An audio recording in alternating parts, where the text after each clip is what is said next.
Welcome back to the Fonseca Family Weblog. We are all showered, changed, fed and watered, and looking forward to what the glorious countryside of Cornwall can offer us. We have had our first drama of the holiday this morning. Nunzi came running in from the downstairs loo, shouting about a toilet monster being in there, and proceeded to lock poor little Jeb in there when he went in to have a look. Jocasta and Nunzi sometimes peas in the pod springs to mind.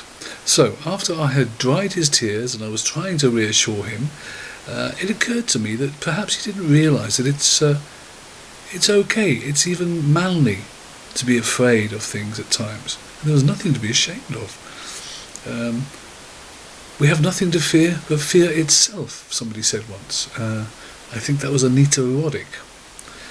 Anyway, being afraid is not necessarily a bad thing, I said, and that even I, his father, had experienced fear in my lifetime.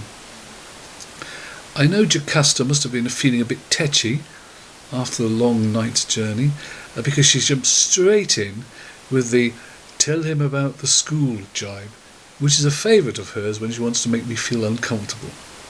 But I have broad shoulders, and in any case I am completely comfortable with the incident to which she refers. I was not the first in the school to be targeted by the rugby team. I'm sorry, Jocasta? No, it was not the netball team, it was the rugby team. The netball team were actually as much victims of that day's shenanigans as I was, and the only reason I took so long to leave their changing room was because I had my eyes shut to preserve their modesty. Anyway, the head was very good about the whole thing. He said once he'd recovered my clothes from the rugby team and I was dressed, we could talk.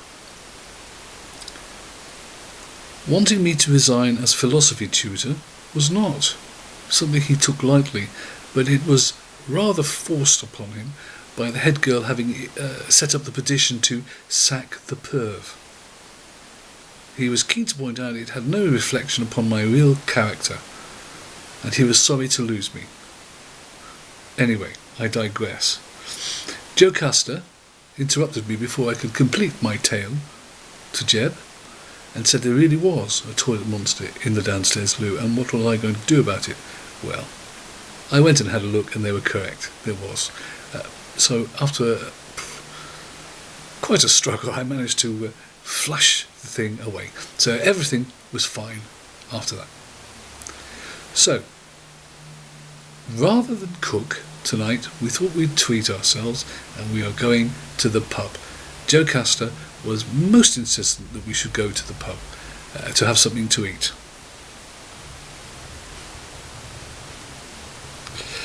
Mind you, I'm looking forward to sampling some wonderfully home-cooked local fare. I wonder what sort of vegetarian options they may have for us. I'll update you later.